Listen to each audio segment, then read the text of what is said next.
Okay, do you have questions? Actually, the lights can go on now. Yeah. Tom? Yes.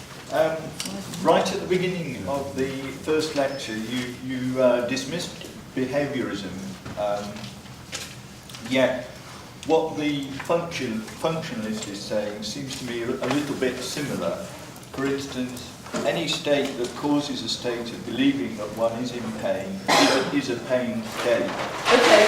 That seems to me quite similar to what a behaviourist. Okay, it is very similar. Can I deal with this fairly quickly? Because actually I chose not to talk about behaviourism. But behaviourism is the idea that mental states are numerically identical to behavioural patterns. So you have the input and you have the behavioural output, and the behavioural output is the mental state, psychological state. That's behaviourism. And then functionalism says that mental states are functional states drawn from a theory. So you get the input, you get the output, and there's the black box inside which you get the mental state. So whereas behaviourism identifies the mental state with the behaviour, the functionalist identifies the mental state with the cause of the behaviour. Quite a serious difference. And whereas the behaviourist says that pain is pain behaviour, so it can't account for the actor who displays pain behaviour but isn't in pain, and it can't account for the stoic who is in pain but doesn't display pain behaviour. The functionalist can account for both of those because it allows things to go on in here. So when Leo is in pain, but he believes that his partner thinks that men who show pain behaviour are wimps, and he wants to please his partner, these beliefs act on the dispositions to express pain behaviour to suppress it, so you don't get the pain behaviour out. Now, for a behaviourist, if you don't get the pain behaviour, you haven't got pain. For the functionalist, you can have pain without pain behaviour because you can have interactions within the brain. So, do you see that's the difference? Okay. Chris? Yesterday you drew a diagram showing how the science, or causality, was driving reason outside the diagram, if I understood you correctly. I think I was you drew a big circle. And you said initially it was mostly occupied by reason. Now it's mostly occupied by causality. Yeah. And then it was ages ago. No, I know exactly. It was blue. It was, yes. This is how I remember where my books are on my shelves as well. Here we go. Exactly that. Now, you then went on to argue by induction. The eliminativists go on to argue by induction. The arguments I'm giving are not my arguments. It was argued by induction that eventually reason would be driven completely out of that circle. Now, I thought induction was no longer a valid argument. I thought arguing by induction had been discredited. No, you're taking an argument much further than it could go. There are two sorts of arguments. There's inductive argument and there's deductive argument. Deduction gives us certainty and induction gives us only probability. So, for example, if you know Marianne always wears jeans on a Friday, it's Friday, then you will know that Marianne's wearing jeans, okay? And if Marianne's not wearing jeans, you know that one of those premises is false. That's deduction. You always get absolute certainty. With induction, what you get is more or less probability. So every day in the history of the world, the sun has risen. Therefore, we think it'll rise again tomorrow. Now, that doesn't give us certainty because you could have the premise could be true and yet the conclusion false. But what you have is inductive weakness or strength. So if the sun has risen every day in the history of the world, you've got an inductively strong argument. Every time you've seen Marianne, she's been wearing earrings. That's certainly true of those who've only met me this weekend. So next time you see Marianne, using inductive reasoning, she will be wearing earrings. That's a weak inductive argument, isn't it? Because if you come to my door early in the morning, I probably won't be wearing earrings. All sorts of reasons I might not be wearing earrings. So the inductive arguments are either strong or weak, whereas deductive arguments are either valid or not. But I would want to argue on the diagram that you put up there, that line, I agree, is driven across to the right. I think there will come a point when it will stop. I don't think you can argue that it will drive reason. Okay, you disagree with the eliminativists. You need to find reason why. The eliminativists say, and actually it's a pretty strong inductive argument, that there was a time when we used reason explanation for virtually everything. Now we use it for very little. The eliminativists say, actually, this will continue. Science will continue to find causal explanations until reason explanations are no longer needed. You disagree with that. You need to find why do you think that science will never explain the mind? Now, I've given you perhaps one reason for thinking that, but lots of people would reject externalism. Eleanor. Eleanor, is that right? Yes, that's right. In that argument, I would say I don't accept either of your explanations for the simple reason that you assume a closed system. If it is a closed system, at a certain point, we will find the end of it. But if we think of knowledge as an open system, always expanding, and we have never seen...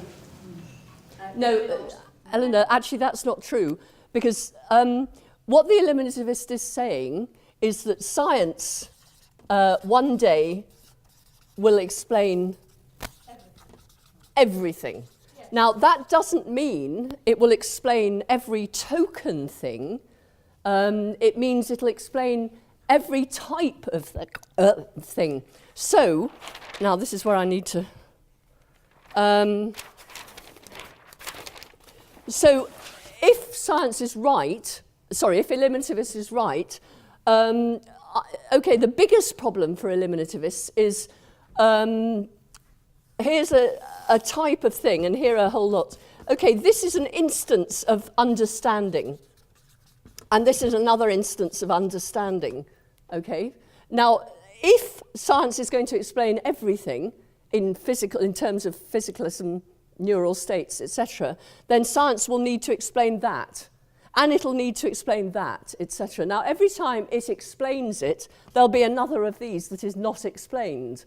Do you see what I mean? Science is open-ended. It will never explain everything because it explains that, but immediately that's unexplained. But if you can explain this type of thing, then that's only in practice unexplained, not in principle unexplained. And science, if it in principle can explain all these things, that isn't a problem for science. You already put a boundary around it. But that's only... No, but that's the point. That's the point. You always restrict. It's not you, it's the science. No, because, well, okay, take away my boundary. Look, do it like this. No boundary. I'm sorry, the paper is a boundary, but it needn't be, because here are lots of different tokens of understanding, and actually we could fill this room, we could fill the world, we could fill the universe with different tokens of understanding. And if science can explain understanding as a type of phenomena, then although there'll always be tokens that science hasn't actually explained, which is the open-endedness of it, it could still explain the type, and therefore there's no principled problem for scientism. I disagree. Okay, but you need to come back on my argument. Maybe you will in a minute, but let's let someone else. You, then you. You'll have to remember that. I just want to pursue just a little bit about the point I tried to make before, which some of these thought experiments felt very uncomfortable. Felt very uncomfortable. Felt very uncomfortable. Yeah, I agree. And I think that there's something illegitimate about combining the language of an ordinary experiment, which can give us some sort of provisional description of the world, about which we can never be certain, with a statement about absolute truth that we could only really know analytically. And I don't think it's legitimate to combine those two. So can I show you why we cannot not combine those two? I've done it already, but let's do it again. As a scientist, and indeed as philosophers, how do we determine the truth value of that is water? Any observation statement, which as a scientist you're wanting to determine the truth value of all the time, that's what scientists do. They have theories that generate observation statements, and what they need to do is test whether those observation statements are true or not. There are two types of knowledge that go into the testing of... No, let me finish. You've asked a question and I'm... It's a terribly important point, because you're saying whether they're true or not, but that's the whole point about science. It can't decide that. It is simply a description of the world which is improved all the time. It can't decide what is true and what isn't in that sense. Okay, you will at least accept it tries to decide operational truth.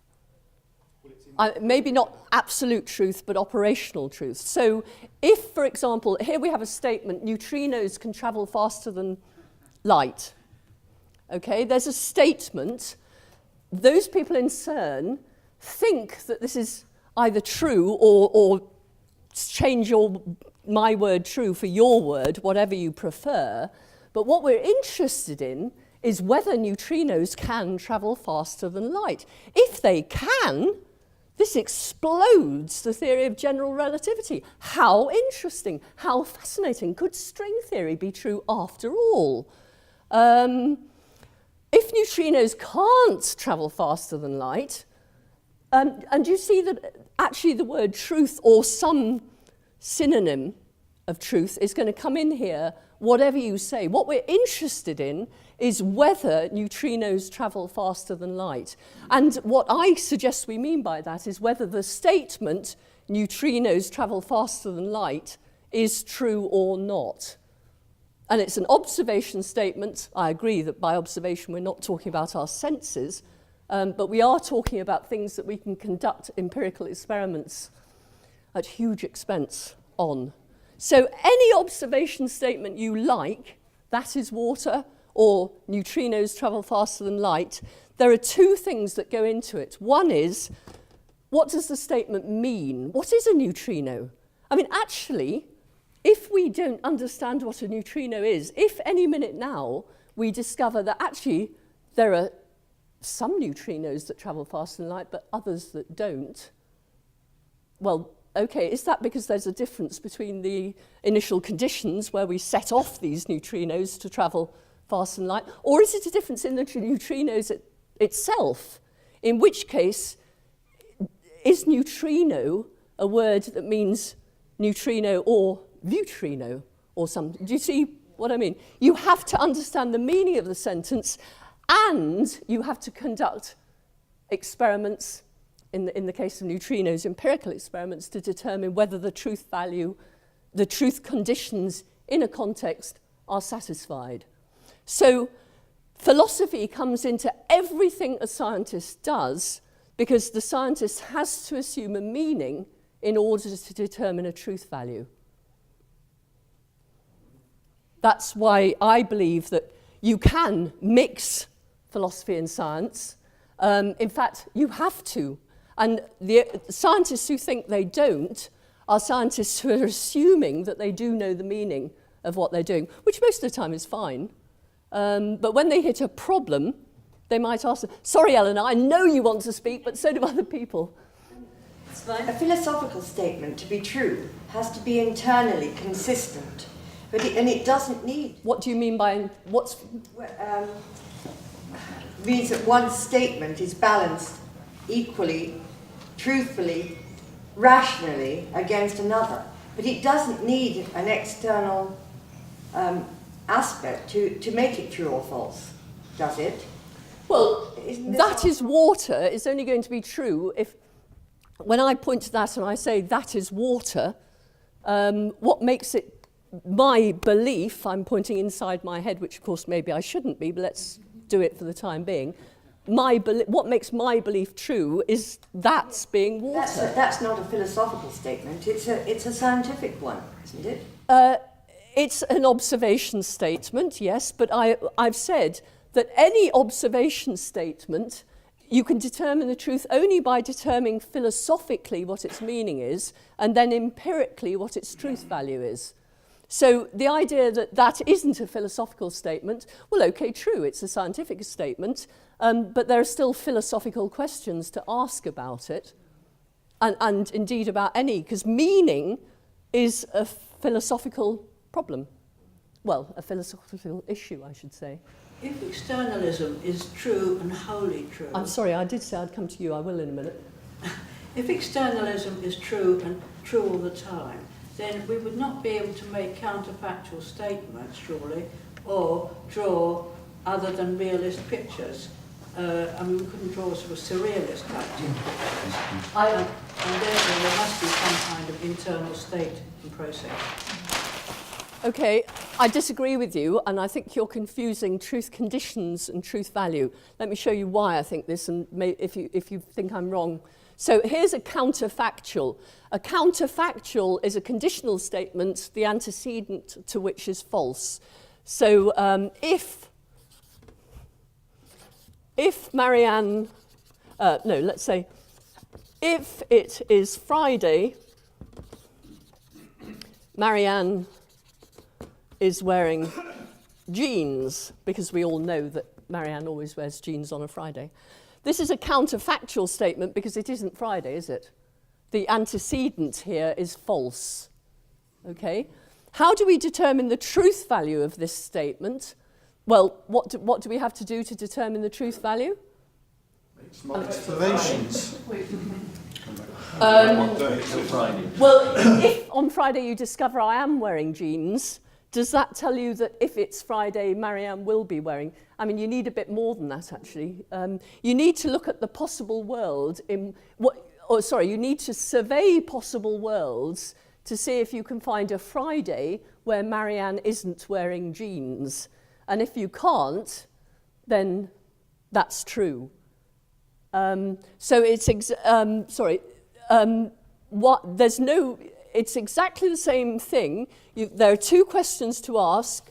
One is, what does this mean? And the other is it true?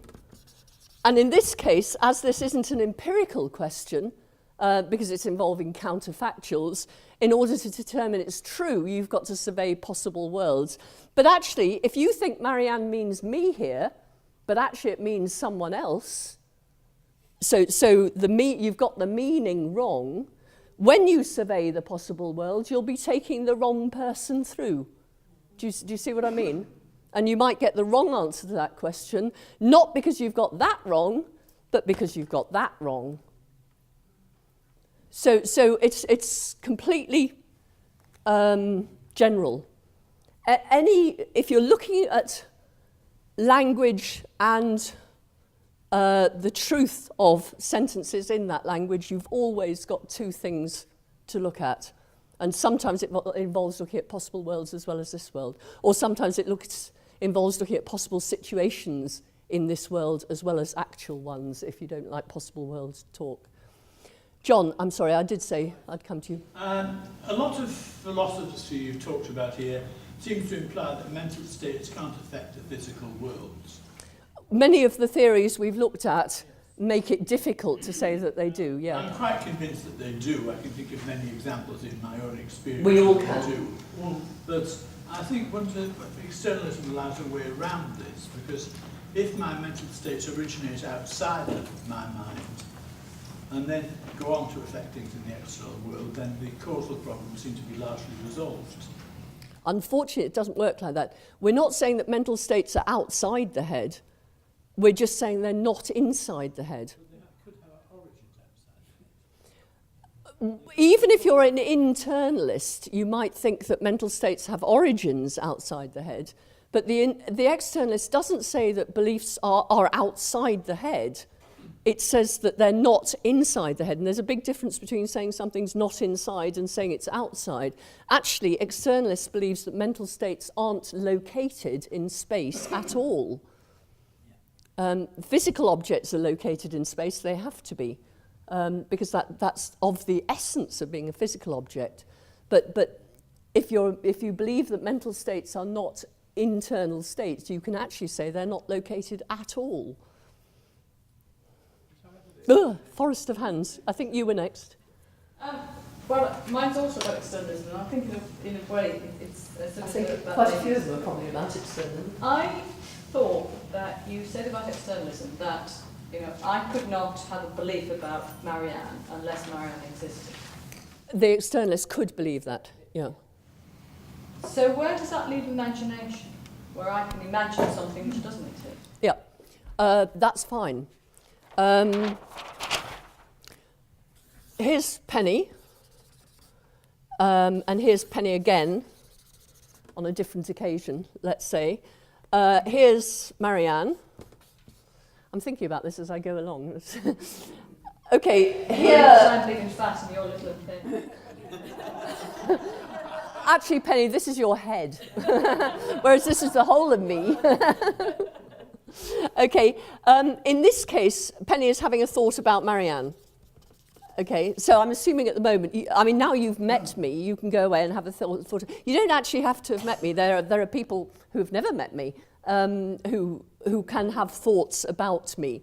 And that's fine externally. Now, here's Penny using her imagination to think about a woman. She's 5'6", she's got short hair, she's wearing a purple jumper.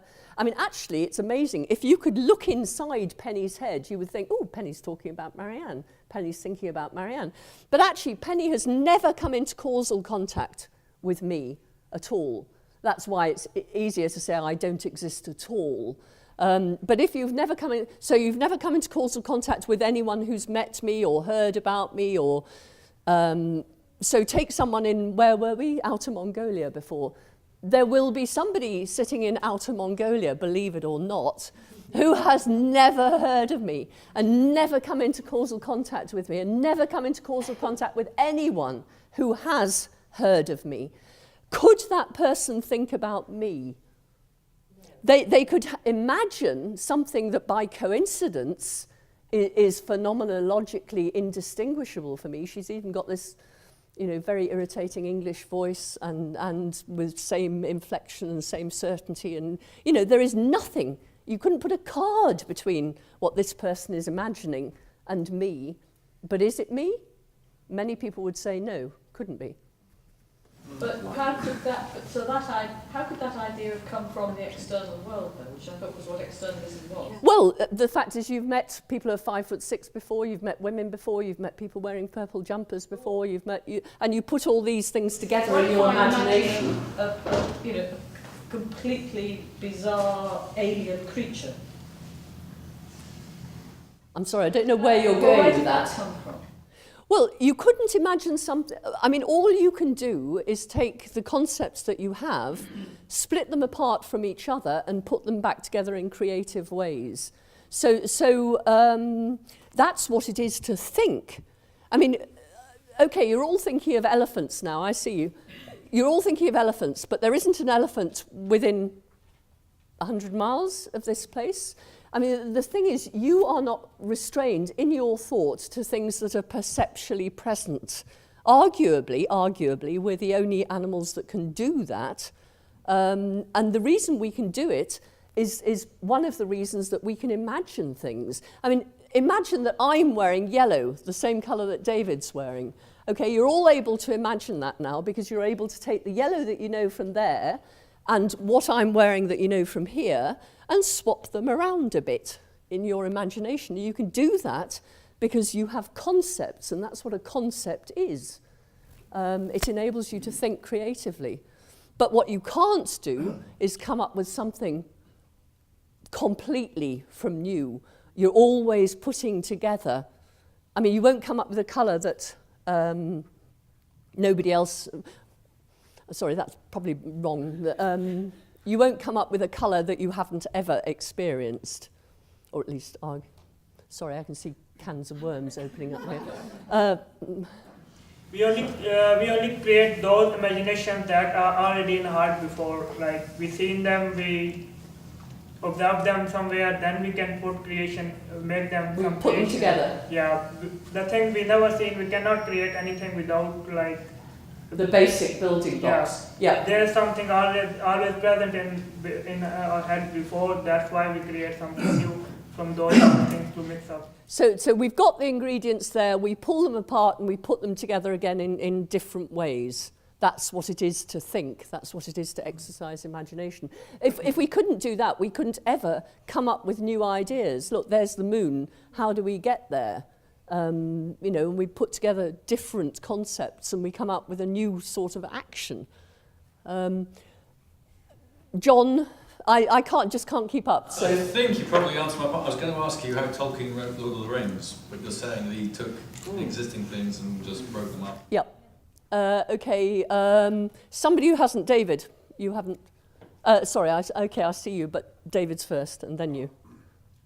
To hold an externalist view, does that mean you cannot hold an epiphenomenalist view or an eliminativist view? To hold an externalist view, you wouldn't hold... Externalists are realists about the mental. Eliminativists are not realists about the mental. They think the mental doesn't exist at all. And externalism is a theory about mental states. So you couldn't be both an eliminativist and an externalist. Could you be an epiphenomenalist and an externalist? Probably. Yes, I don't see why not. I'd have to think about the implications of that, but I don't immediately see why not. John?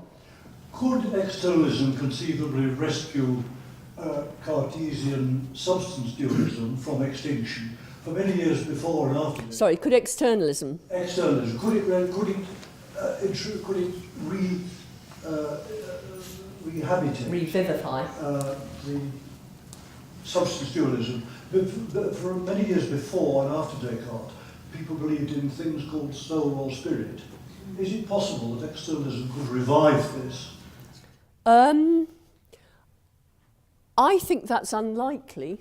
The reason I think it's unlikely is because I think both functionalism and anomalous monism can both account for externalism. So if, now I haven't got my pretty pictures, but imagine the externalist picture, okay, with a pink round the whole of the outside.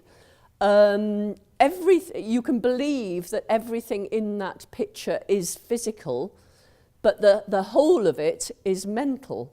Do you see what I mean? So the only ingredients that go in... I can't think about you unless I've met you, but you're physical, and so am I, and the causal interactions between us have all been based on physical interactions. So my ability to think about you is something that's emerged from the physical relations between us. So I think it's unlikely that externalism will... I actually don't see how you could revivify a substance dualism. I don't know of any substance dualists. But religious beliefs go on, even among some philosophers. Well, but religious beliefs are completely... You don't have to be a substance dualist to have religious beliefs. I have religious beliefs, but I'm not a dualist. Or at least I'm not a substance dualist. I mean, lots of scientists who are certainly not dualists have religious beliefs. Can you be an externalist and have religious beliefs? Why not? Well, because I would argue that you can't have experienced God. I've never experienced various other things about which I have beliefs. I mean, beliefs that... Well, no. When you see atoms in bubble chambers, you don't... the fact that you see the track in the cloud chamber, rather than the atom itself, you might still describe your observation as having seen an atom, because what you see is what you take to be the effects of the atom. What do I think are the effects of God? This! You know, I see God in everything. You don't believe in the soul, though, do you? We're not going to get into my religious beliefs here. I've forgotten where I am. Can I, Bill, would you mind chairing this? Write down the names of people or descriptions of them. We won't show anyone afterwards. Because I'm just getting completely lost and I don't want to be... Who hasn't asked a question and would like to ask one? Okay. That's a good start, isn't it? One of the theories of mine, you haven't discussed this weekend, is panpsychism.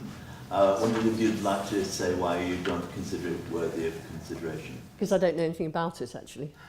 But I mean, Whitehead held it. I think Chalmers... Maybe they did, but I still don't know anything about it. Tell me what it is.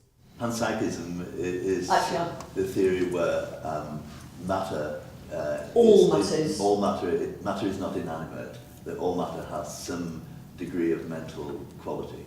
Okay, well, do you remember I talked about idealism? Somebody was asking me about idealism. Mary, it was you, wasn't it? Idealism is not the same as panpsychism, but it sounds as if it has things similar. The idealist believes that everything is mental, whereas the physicalist believes everything is physical, and if mental states exist, they are some combination of physical things. The idealist believes that everything is mental, and the physical is some combination of mental things. So I haven't discussed idealism or panpsychism, but actually I have quite a lot of sympathy for idealism, but that's another lecture. So I'm certainly not putting on one side the possibility that everything is... Sorry, I am putting on one side, but I'm not rejecting the idea that everything is mental rather than everything is physical. Frank. Epiphenomenalism. You mentioned one problem for epiphenomenalism is adaptiveness, insofar as thoughts wouldn't have evolved, or thinking, if they had no causal efficacy. But at least as great a problem, I would have thought, was the fact that we can describe our thoughts. We can be prompted to do things by thoughts. And most of all, in the Mary's room, Mary, when she saw red, when she came out of the room, said, "Wow, so that's red." Now, how could that happen if she hadn't been caused by her mental state? Okay, I discussed this very problem. Can anyone remember what the response was I gave to it? So the objection to epiphenomenalism is, well, hang on, mental states cause behaviours. Mary said what she said because she experienced red. Therefore, how can you say that mental states are not causally efficacious? What was the answer? I'll find it. Just to prove I did talk about it. It was blue again. Is it a common cause where the original cause causes both? Well done. Exactly so. If we go back, the answer is...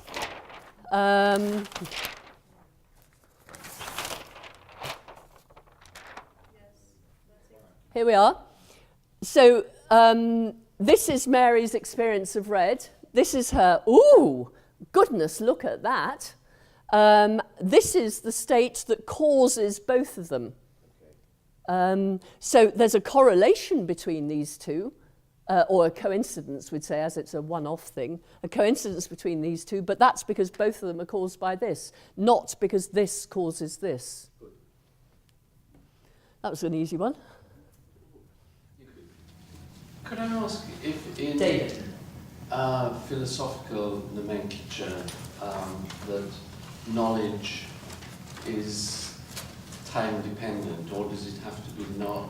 Because you say it has to be true for all time, can knowledge be provisional, really? Oh, of course.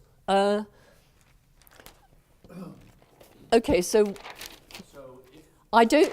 There are bits of knowledge. I don't know quite what you mean by time dependent, but let's. What I really mean is, if, say, a lecturer talking to a group of students says, I'm telling you this now, but I don't know in 10 years' time half of this will be untrue. But this is what I think now. Okay. Is all of what he is saying knowledge, or is half of what he is saying not knowledge? I'm thinking, and you know, on something like this neutrino thing, a year ago, nothing travelled faster than light. So Okay. was that knowledge, or? No. Put it this way. So we have a belief, and we've had this belief for since 1905. Is that right? That nothing travels faster than light. Now, this is knowledge, or at least a necessary condition for this being knowledge, is firstly, it's a belief. So you can't know that that nothing travels faster than light unless you believe nothing travels faster than light. Second thing is you must be justified in believing it.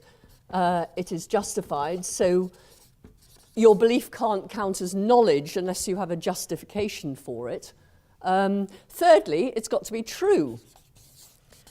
Now, because if it's not true, it's not knowledge. You may believe that it's knowledge.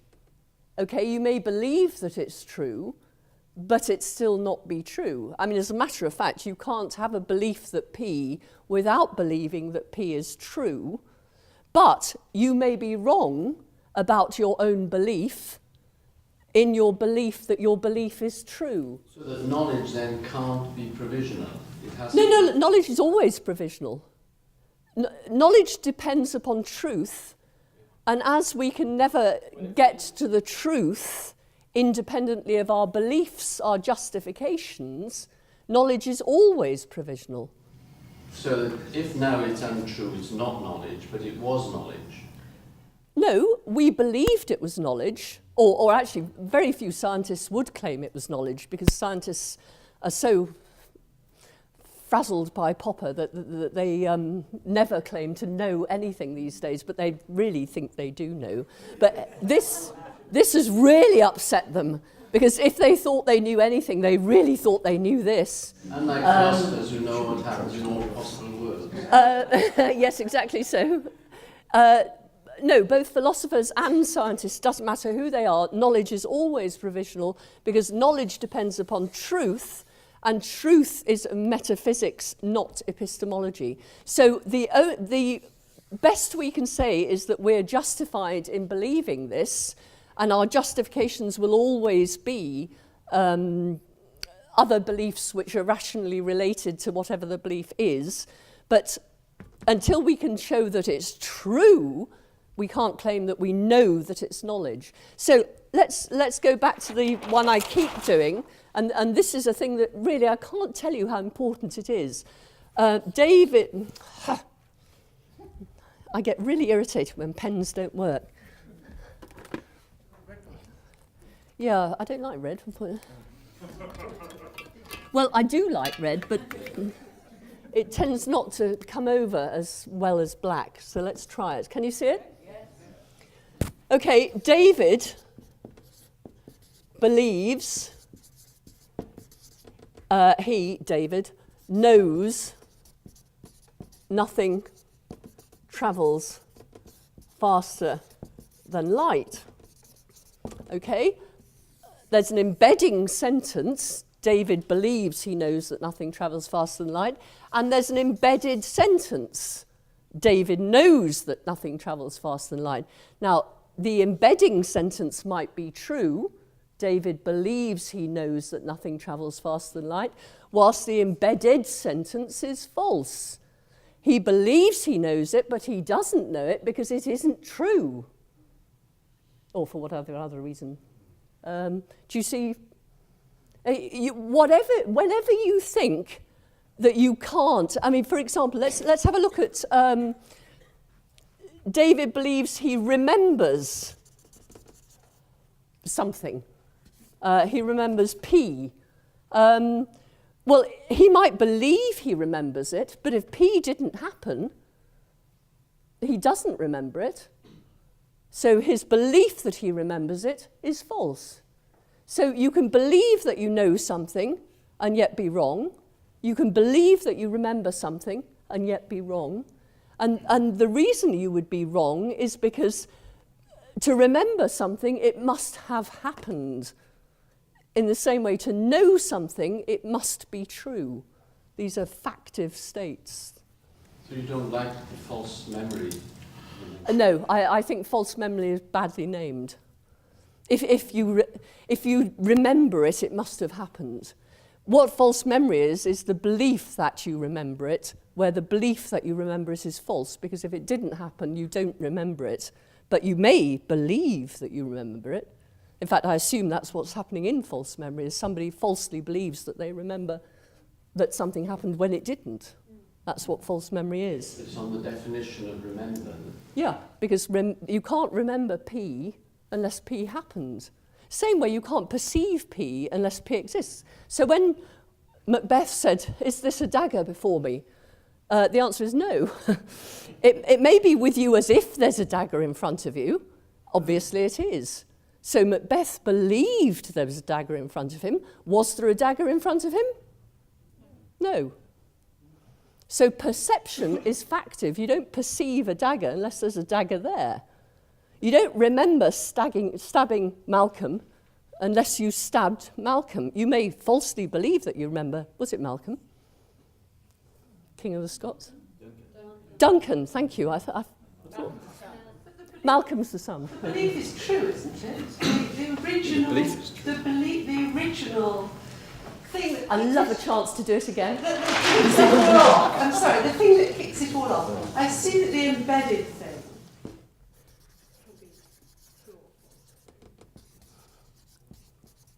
Macbeth believes he sees a dagger. Okay? That's true. Does Macbeth perceive a dagger? No. That's fine. But Macbeth believes, what he believes is... That's true. The embedding sentence is... Oh, yeah. The embedding sentence is true. But the sentence embedded is false. So Macbeth has it's true that Macbeth has this belief. The belief that Macbeth has is false. Shall I do that again? No. I've got it. It just seems very sort of relativist somehow. Because you can keep going back to something that eventually you can say is true. I honestly don't know what to say about that. There is nothing relativist about what I've been saying here. What I'm doing is I'm pointing out the logic of the fact that there's a difference between the world that we picture and our picture of that world. And we tend to think only of the world that we picture. That's what we're conscious of. We're conscious of this table, not our beliefs about this table. Do you remember what I said yesterday about we become conscious of our belief when something goes wrong? So when I put my glass down on the table and it crashes to the floor, I realized that my belief the table was there was false. But when it's not false, when I put it down and therefore don't even think about the table, doesn't mean my belief wasn't there, just means it was true. And as long as our beliefs are true, we don't notice them at all. But they're always there. If I say I believe that ducks are mammals, it's very easy to say, you're wrong. No, I'm not wrong. I do believe that ducks are mammals, sometimes. Yes, what you're wrong about is ducks being mammals, yes. Yes. In the Rutledge Encyclopedia of Philosophy, I recall that you recommended, it starts off in the entry of philosophy of mind. Philosophy of mind and philosophy of psychology are two terms for the same general area of philosophical inquiry. And I was just interested, following through, I asked you this yesterday at dinner, about the ongoing interface between philosophers of mind and people in the world of psychology. Well, some philosophers are very purely philosophers. They're not terribly interested in what psychologists do. Some psychologists are very interested in psychology. They're not particularly interested in what philosophers do. And then there's a continuum coming right up to the middle where you get philosophers and psychologists who are working together on things. And there's the whole spectrum. Because whenever you get, I mean, philosophy of physics is exactly the same thing. You get philosophers of physics who are not interested in physics, not many of them, but you do.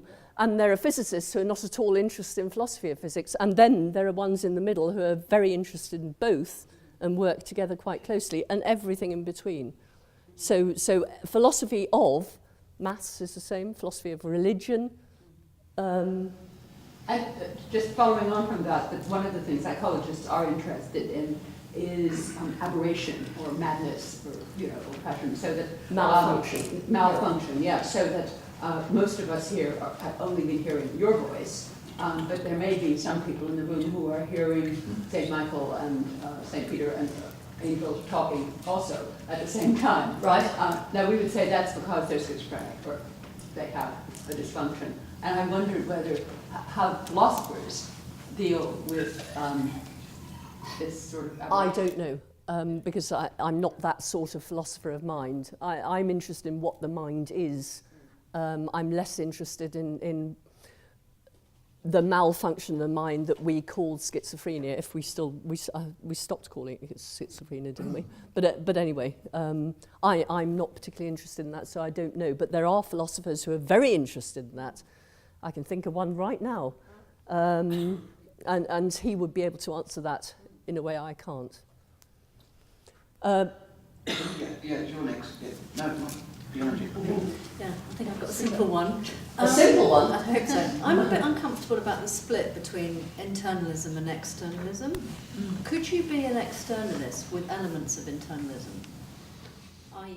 If I understand you correctly, and I might not, every externalist has elements of internalism, because you can't be in a state unless you have a state inside you. So do you remember the externalist pictures I had up here? In each case, inside the head, there was something going on. No externalist would think that somebody could have a belief unless there's something going on in here. The only thing they're denying is that what's going on in here is the belief. But are they not saying, externalists, that it all starts outside?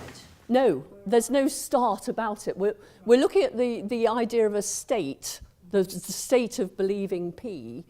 The state of believing P, or the state of my believing that John's wearing grey rather than red, is a state that if I didn't have anything going on in my head, I couldn't have that belief.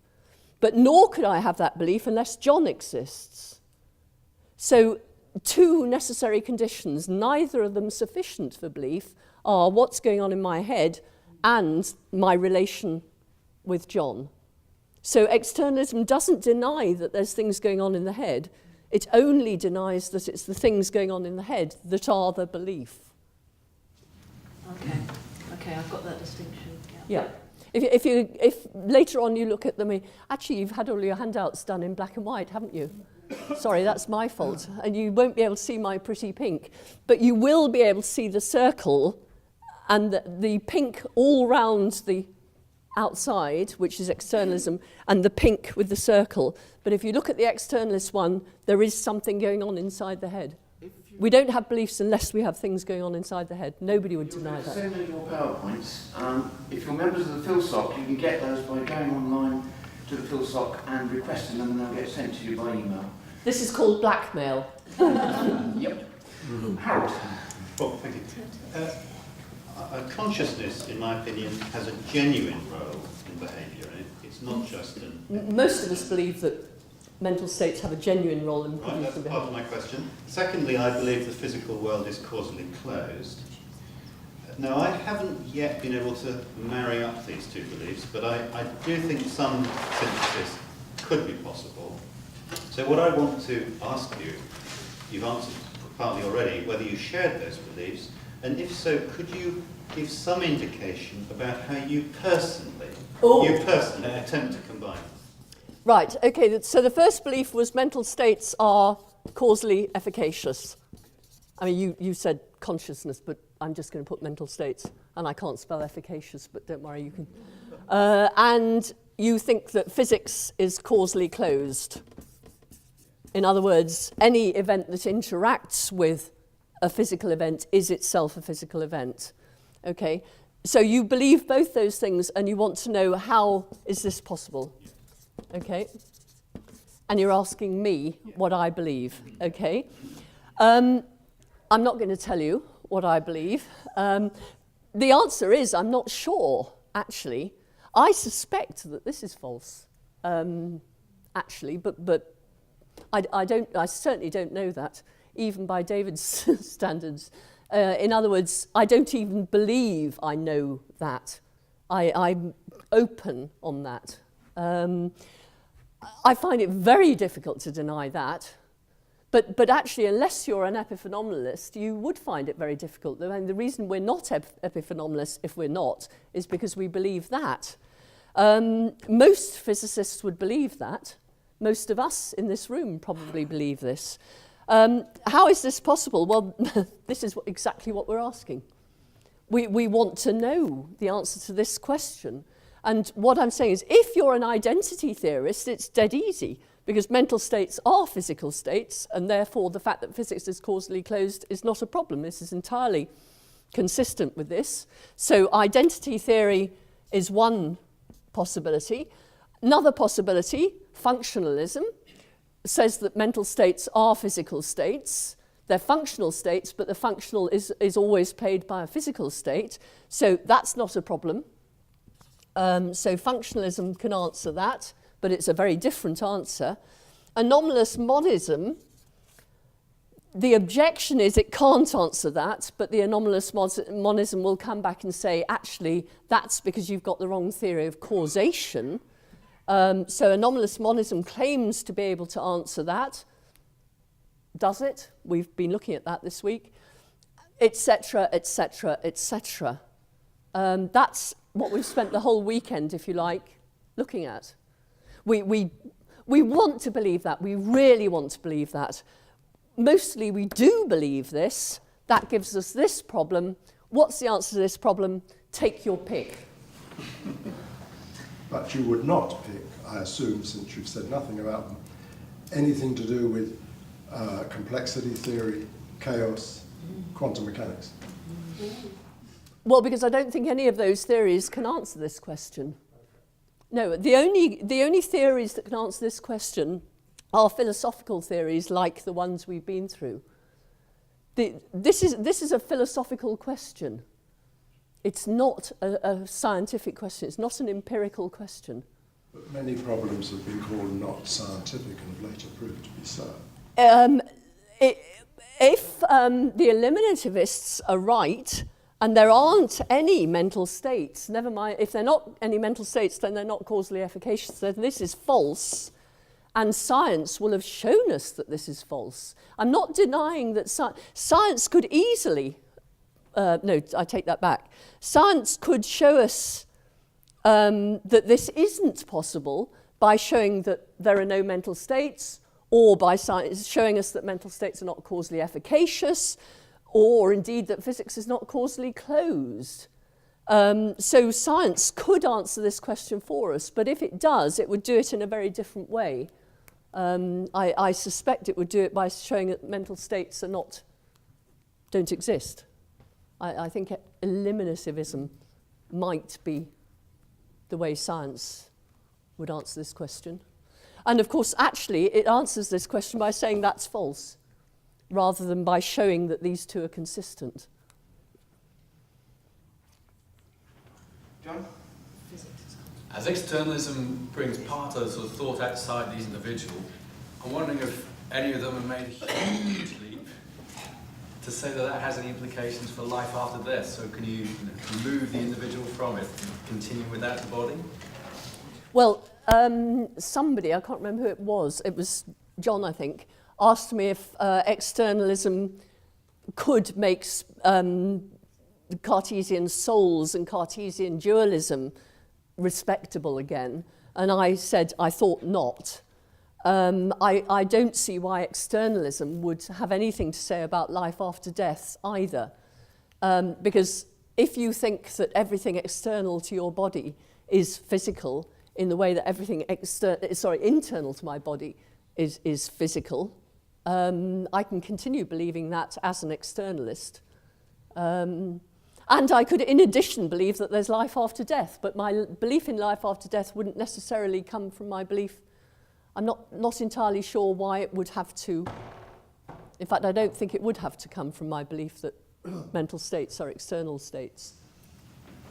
But so without a body, they could still believe in life after that. So thought continuing without the body. Well, no, because I've said that externalists believe that without something going on inside the head, you don't have a belief. So I assume if you don't... But you were saying that they could believe then, it wouldn't prevent them from believing in life after death or not after death. I thought you said just now. I do. Well, I could believe both.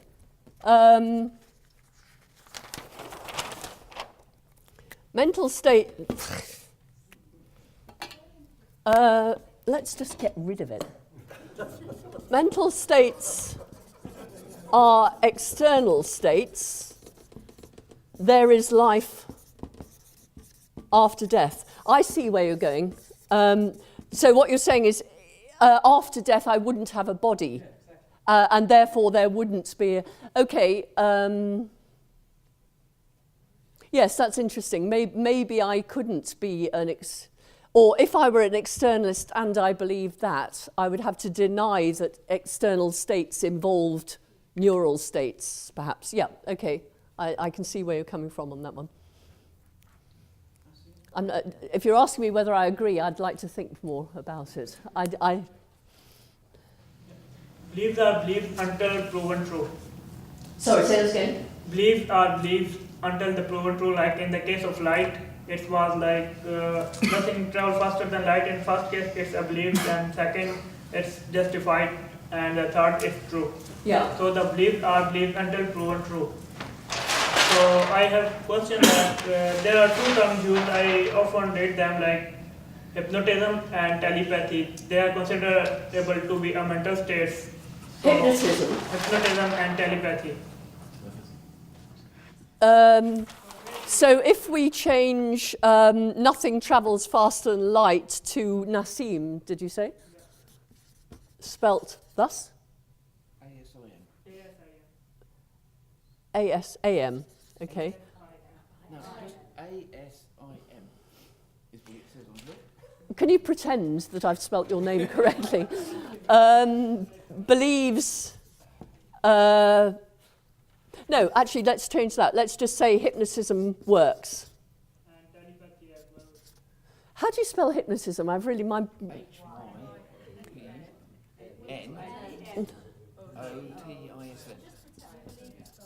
Okay, hypnotism works. Well, actually, let's not make it a complex belief because that just makes it more complicated. We could do telepathy works separately. If that counts as knowledge, so Nassim believes hypnotism works, let's say. He's got to have the belief hypnotism works. Well, we know he has that. He presumably believes he's justified in believing hypnotism works. So second one's in.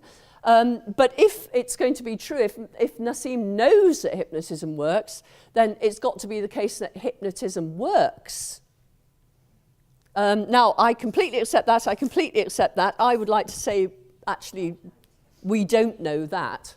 But that's the thing. If it works sometimes, do we accept it as true? Well, yes, if it works sometimes, it works, doesn't it? Yeah. I mean, if hypnotism ever works, then...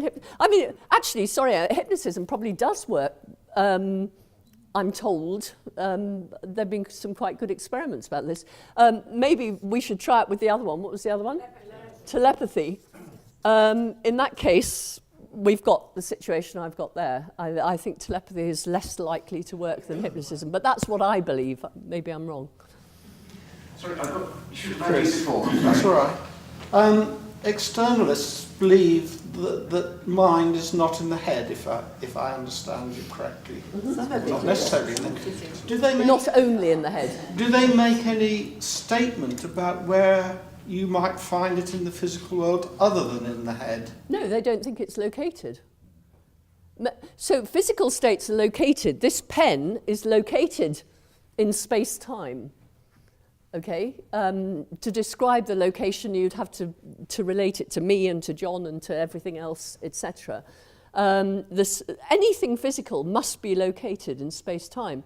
The mind, we thought before, when we were internalists, is located inside the head.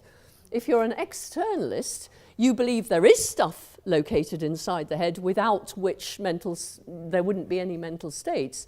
But mental states themselves are not located in space at all. I think I struggle with that. That's because you model mental states on physical states. As long as you model mental states on physical states, given that physical states have to be located in space, you will think that mental states have to be located in space. But if you scrap your model of physical states, mental states as physical states, you'll see that my belief, if it isn't located inside my head, perhaps isn't located anywhere. Instead, it spreads over the world. So my belief that John is wearing a grey coat is at the moment a belief that's a function of a relation that's, there's 6 foot between me and John, but when John goes home and I go home, there's going to be a lot more than that. So the belief sort of... A bit like Dawkins' memes, are they, really? No, not... Could one not compare them a little bit? Certainly not. Oh, I'm sorry. No, go on. John. Could Colin McGinn possibly have been right in suggesting that we shall never crack the mind-body problem because our brains haven't got the capacity to do it? Or is Thomas Nagel a better bet in suggesting that give us 50 years and we shall crack it? Depends what you mean by crack it, doesn't it? Well, understand the... I mean, if Colin McGinn is saying that physics will never understand the mind, and Nagel is saying physics will understand the mind, that's one way of understanding that.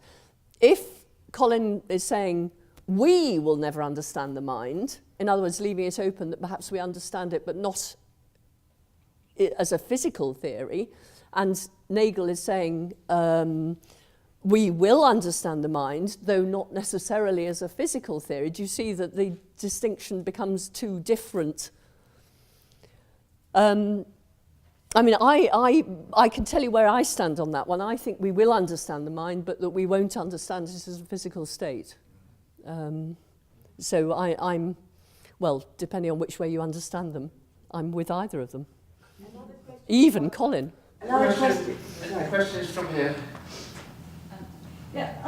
Penny. It's the case, I think, that there are some instances where somebody can control the movement of an artificial limb just by thinking about it.